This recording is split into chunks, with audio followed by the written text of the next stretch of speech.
Hey everybody, welcome to our YouTube message this Sunday. Welcome back to 2021. Not back, I guess. It's our first experience of 2021. Welcome back to here, YouTube, wherever we are, YouTube or, whatever.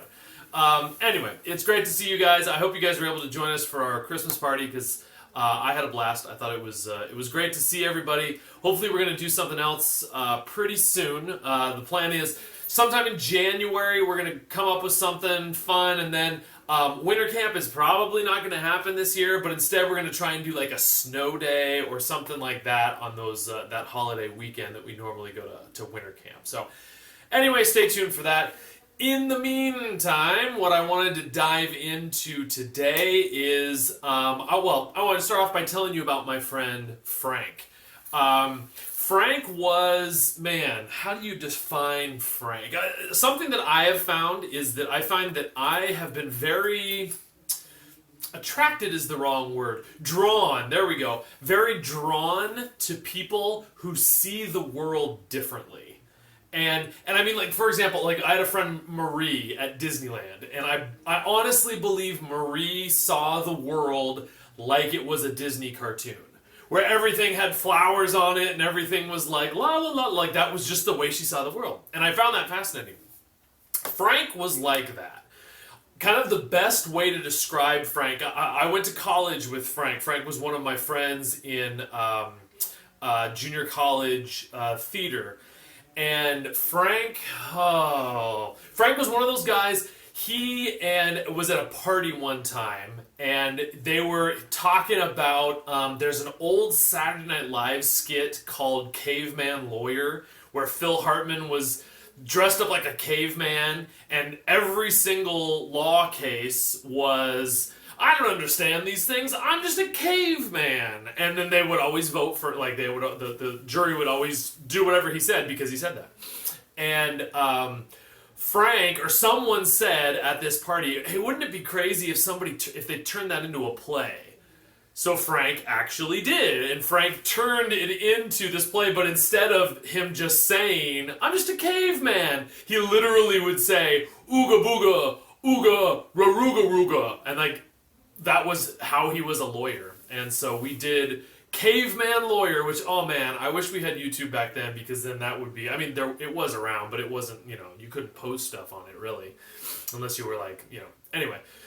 So there's no way of seeing that, I don't think, in this day and age, but it was something else. So anyway, so Frank and I were buddies. A lot of people kind of like didn't quite know what to do with Frank, because, like, I remember, actually it wasn't that play, it was another play that he wrote where literally he rode on a bicycle on the stage in a circle for 10 minutes, and that was the end. Like, that was, like, this is who Frank is. So anyway, the reason I bring up Frank is because I remember, I think it was at my baptism, and I hadn't seen Frank in a while, and I called him up and I said, like, hey Frank, I'm getting baptized, it's a really big deal. He's like, wow, you go to church now? Like, oh yeah.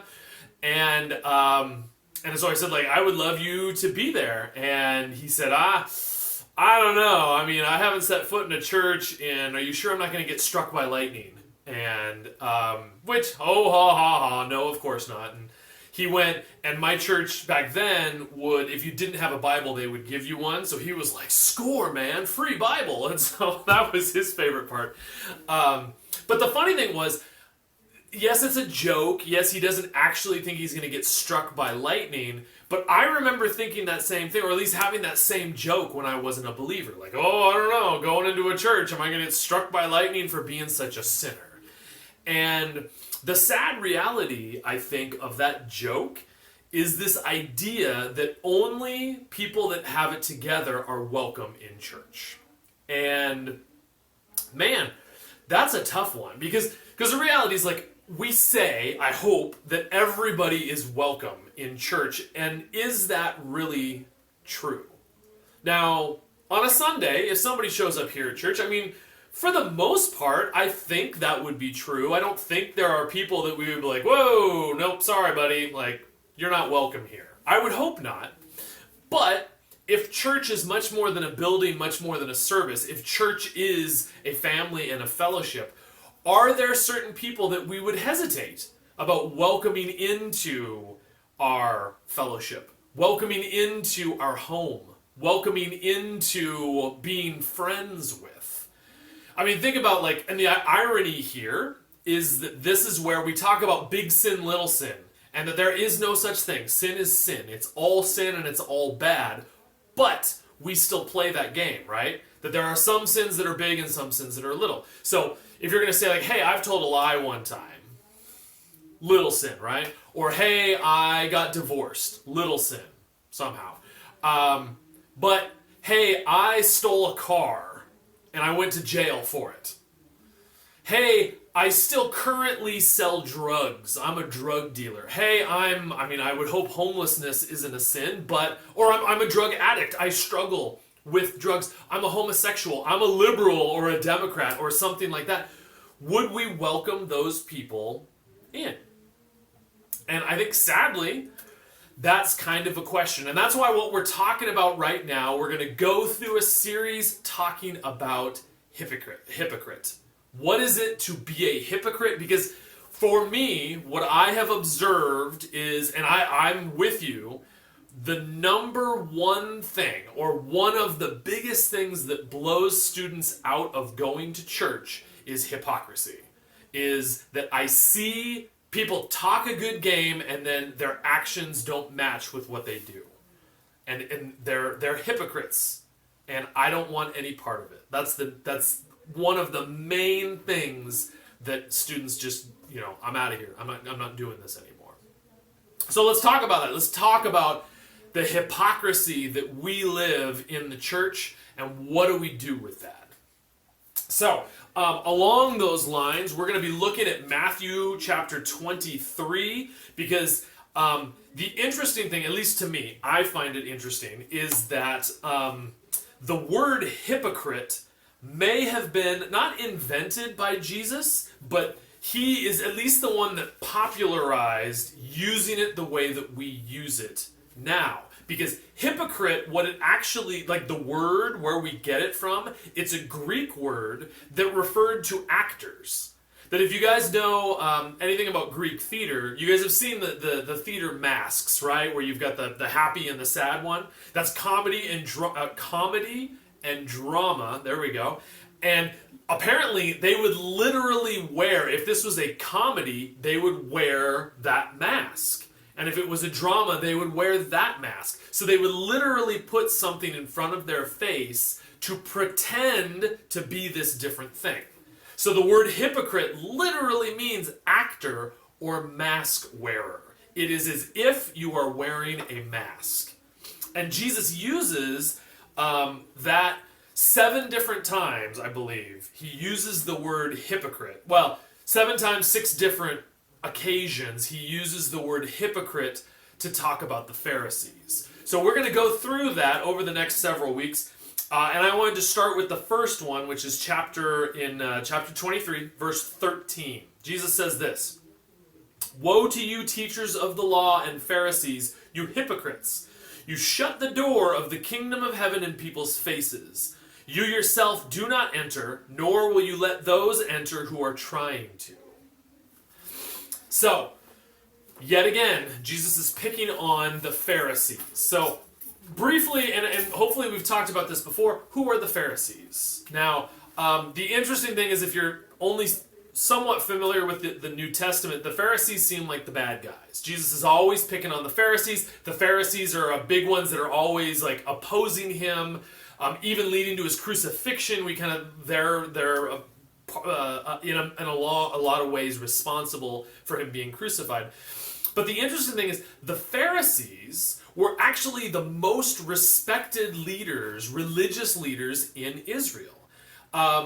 Again, remember the Israel that Jesus is coming to is an occupied nation. Rome had conquered Babylon, who had conquered Israel. So it was next one up, here's our new overlords, our new conquerors. And it's not they're just the friendly people who just run the show. No, it was it was bad. If you were not Roman, you were a second-class citizen. We've talked before, hopefully, about the whole, like, turn the other cheek, is that if a Roman slapped you, you were not allowed to slap them back, because then you would be guilty and they would not. If a Roman soldier said, "You, Jew, carry my backpack," you legally had to, because he was better than you. Like, this is the world that Jesus is coming into. So the number one concern for the Jews, how do we deal with Rome? How do we get them out of here, because we're an occupied nation? And there was a bunch of different sects of Judaism that had different beliefs. Like the Zealots, they were basically terrorists that believed we need to, be terrorists to get rid of them. There were the Sadducees that believed that there was like political things that they could do. And then there were the Pharisees. And the Pharisees believed if they so dedicated themselves to God, then God himself would save them. Which sounds like, hallelujah, that sounds like an amazing thing, an amazing like belief that like, wow, those are the people that take God really, really seriously. And yet, they were the ones that had because people looked at them as the icons of, or like the heroes of the faith, is that they were the examples. That's why Jesus had the harshest words for them, I think. So, what do we do with this? How do we take Jesus' words? What is Jesus saying to the Pharisees, and how do we learn from that today? Well, what is he saying? Is he's talking about kind of this allowing people in to the kingdom of heaven, right? And that the Pharisees were not letting people in, but they didn't go in either. Some of that is like what Frank was thinking about, this idea that like, am I good enough? Am I qualified enough? And that can come up today. But let's take a step back, even before we get into that. What about hypocrisy in general? How much are we all hypocrites? Because the reality is, let's just talk about like the masks that we wear. Let's be honest. We all wear masks. We all have a certain side of ourselves that we show other people, and a side that we don't. An example for me is that like my friend Adam, that I do my podcast with. Adam loved Chris Farley. If you guys know Chris Farley from... he was supposed to be Shrek, but then he died. But he's from Black Sheep, and he was from Tommy Boy, and he was from Beverly Hills Ninja, and stuff like that. Saturday Night Live. The fascinating thing about Chris Farley, really large guy, which my friend Adam was a pretty big guy in high school, and Chris Farley was always on, always trying to make people laugh. Like that was how he connected. And so Adam, seeing that, was like, well, gosh, that's how people are going to like me. I'm going to be Chris Farley. And so he was always making people laugh. And then for me, kind of getting to know Adam, it was like, there are some times where it's like, well, you don't need to be funny right now. Like, seriously, what do you think about this? And I remember him saying at one point, he's like, nobody wants to hear me being serious. Like, I'm the funny guy. They want me to be funny. So I put on my funny mask, and I have a part of me that is funny and that wants to be funny, but nobody wants to see serious Adam. They only want to see funny Adam. And that's tough. That was the mask that he wore. The funny thing for me is that I think, and maybe that's been me, I have a hunch that I maybe wear less masks than other people. And in this world today, which you guys know who know me, that's not always a good thing. There have been clothes that I wear. like this outfit right now. Like, I love the Dodgers, so I'm wearing a Dodger shirt. And like, if people are like, well, like, I don't really understand that, or that doesn't look hip, or whatever, that doesn't really resonate with me, but then that's also a challenge. You guys know, I think you guys know, there are plenty of youth pastors out there that their whole goal is to make middle school and high school students think they're cool, think they're hip. wearing skinny jeans and dabbing and doing. I mean, hopefully nobody dabs anymore, but you know what I mean. And that hasn't been me. And to a certain extent, that's not a good thing. Because in our world today, our world, I think, requires masks. So it's a real tough, I think it's a tough situation, because the reality, and this is what I can slip into, is I think after we acknowledge the fact that we all wear masks, is I think we need to own our hypocrisy. We need to know that we are all hypocrites and own that. Because once and I remember talking about this in actually a church small group where I was talking about like, man, well, like we're all hypocrites. And one gal was like, I'm not a hypocrite. And it's like, but you are. Like we all are. We all wear a mask. We all pretend to be something that we are not. Same thing for me. I mean, like, don't get me wrong. Hopefully I've said this to you guys. Hopefully I've owned my hypocrisy. But I know how many times I don't do the things that I'm telling you guys to do.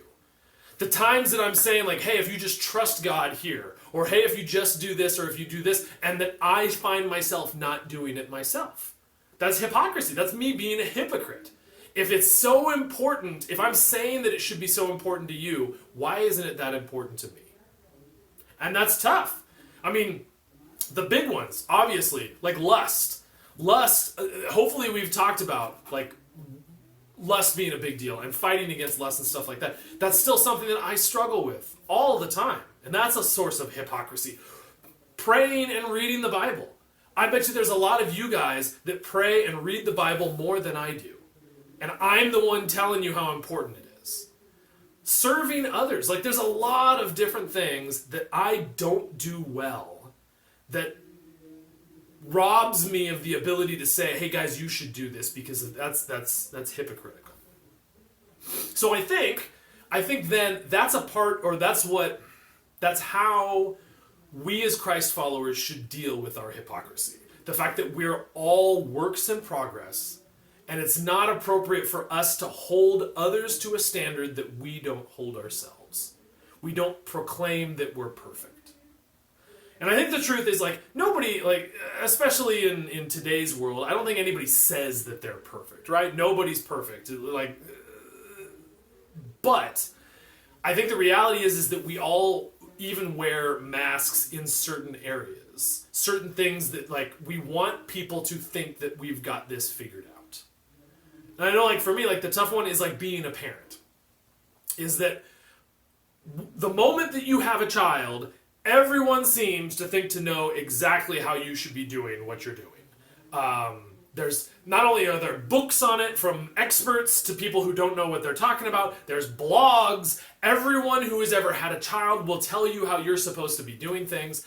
And don't get me wrong, there's a part of me that wants to be like, hey, well, I'm doing the best that I can. Well, I'm doing, like, I've made the best possible decisions in these particular ways. And the reality is that's not true. You know, there are lots of ways that I have dropped the ball. There are lots of ways that I've been too lazy, or I've been whatever it is. And owning that and realizing that I'm not perfect and maybe not even great, but with a lot of room to grow, then that way, the way I can look at others and myself, I think, is that start of dealing with the hypocrisy. So, what do we do with this? How do we let Jesus change us? And for me, I feel like it's like a 3-step process. If we realize that we wear a mask, and 2, we own this hypocrisy, is the third one is surrendering. Is that it is okay to let down that mask. It's okay to admit that I'm not as great as I want people to think that I am. Then I can let Jesus come in and start to work in those areas. There's this great parable, crazy parable that Jesus talks about, where we've talked about this, I think, a couple of months ago, about there's these workers that they're like day laborers. There was a lot of day laborers back then. There's now, you drive by like a Home Depot at like 10 a.m. and there's a bunch of guys waiting for work that if you just drive by and say like, hey, I'm painting my house. I'm like, oh great, we'll come. And then you can pay them, etc. So in the parable, the guy shows up at like 7 a.m. and he gets the best of the best. And then he comes back at 9 a.m. and he comes back at 11. And then he comes back at like 3 p.m. and gets the dregs that nobody else wanted. And then those people come, and by the time they actually work, they're working for like an hour, maybe. And lines everybody up to get paid. And then those guys that worked an hour, he pays them as if they worked the whole day. So then the people that actually did work the whole day, they're in line, and they finally get up there, and they get paid the same amount. And they're saying like, wait a minute, are you kidding me? We worked all day long, and these yahoos that just worked an hour get paid the same? That's not fair. And Jesus' point, and the point of, he said don't be upset. You agreed to work for a day, and you got paid for exactly what you did. Don't be upset at me because I was generous to the people who barely worked. And the challenge is for us, we're all those 3 o'clock people. We're all people that don't deserve what we have been given by Christ.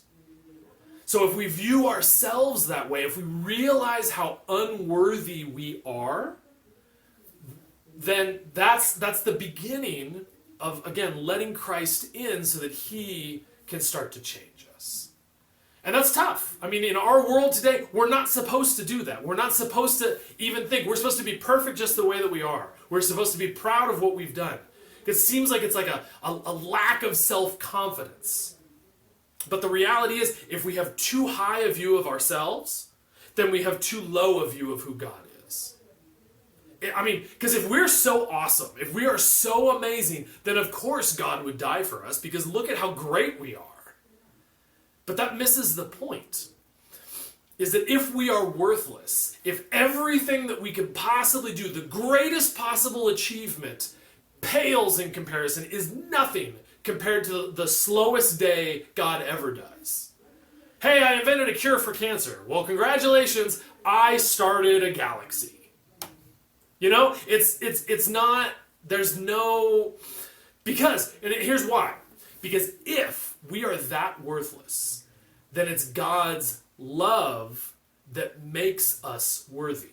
He makes us worthy, not ourselves. It's not our actions. It's the fact that he says, nothing you have ever done or will ever do will ever be worthy. But I am making you worthy because I'm going to die for you, because I love you, because you're a big deal.